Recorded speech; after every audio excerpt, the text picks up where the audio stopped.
number 24 has two parts. The first part is movable objects. If there's a movable object obstructing with your golf swing, you're allowed to move the object away if that's interfering.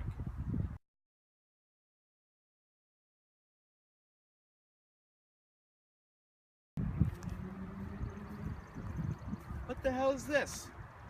Son of a gun.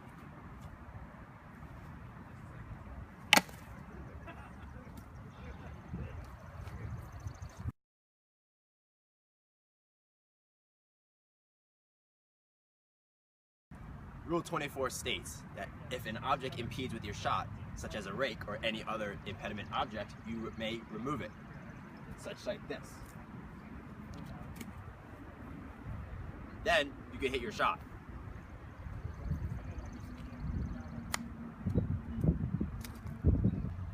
Another golf club might be considered a movable object, and it can also be removed. But if you drop your ball on the other side or drop it anywhere else, it's considered a penalty. So once you remove it, you're allowed to remove it and hit. But then you have to put it back in its original position.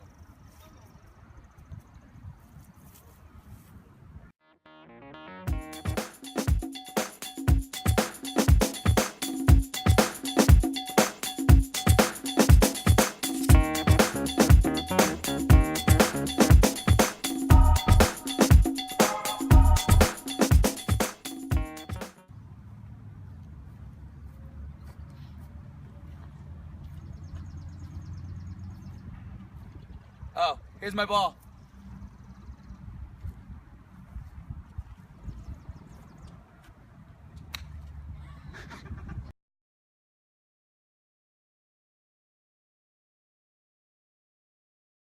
So what that schmuck didn't know is, according to Rule 24, Part 2, a movable object such as this bench, you can get relief by putting the club length down and dropping the ball one club length away. Then, you can take your shot. Well, you get the point.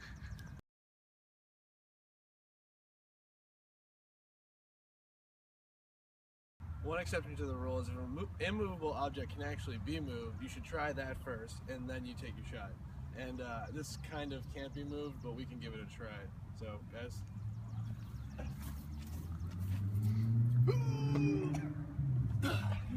Can't get it. It's not, man. It's not going. Nah.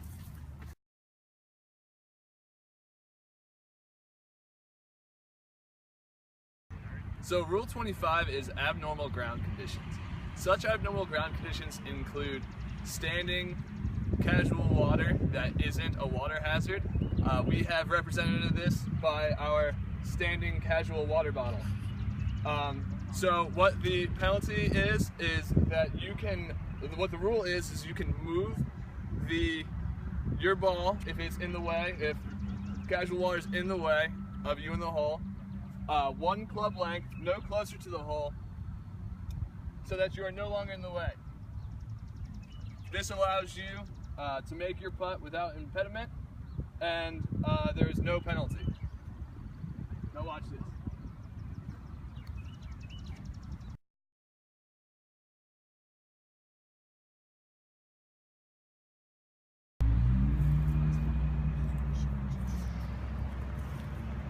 Hey, what are you doing? The bush was in my way. No, you're only allowed to move the ball if the bush is under construction, which is clearly not. Penalty.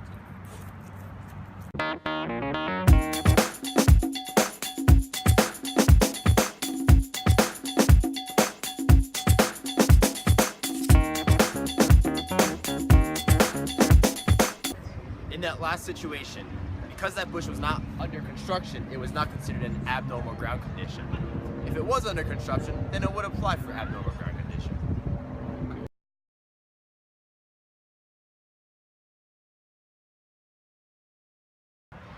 The exception to this rule is if I can actually play the shot, then I must play that shot. Even though my ball would be close to something that could be considered an abnormal ground condition, as long as I'm able to hit it, I must do so. I can't pretend like my stance is interrupted by the abnormal ground condition.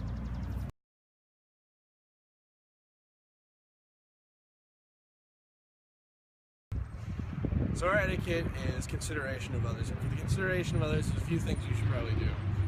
One is arrive on time, play at a reasonable pace, and do not slow up anyone else. Also, no disturbances or distraction of any of the people you're playing with or the surrounding golfers. And here are some examples.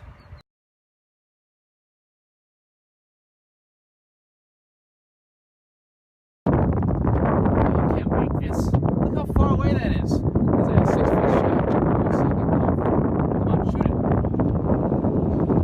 Ha! Wow. Dude, come practice.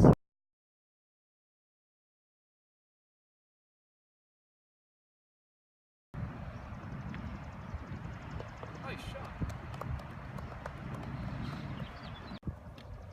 So when there's a breach of etiquette for the consideration of others, people get angry, they get upset, they get distracted, they miss shots, and most of the times you probably won't want to play with you after that. So if you keep violating this etiquette, then people won't want to play with you, and it's not good to the proper etiquette for golf.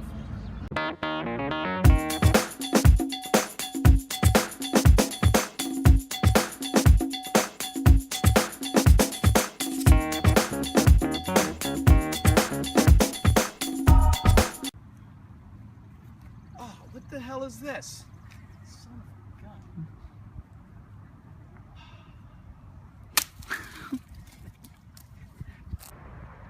Our etiquette is for the consideration of others. You're gonna miss this putt, you jackass.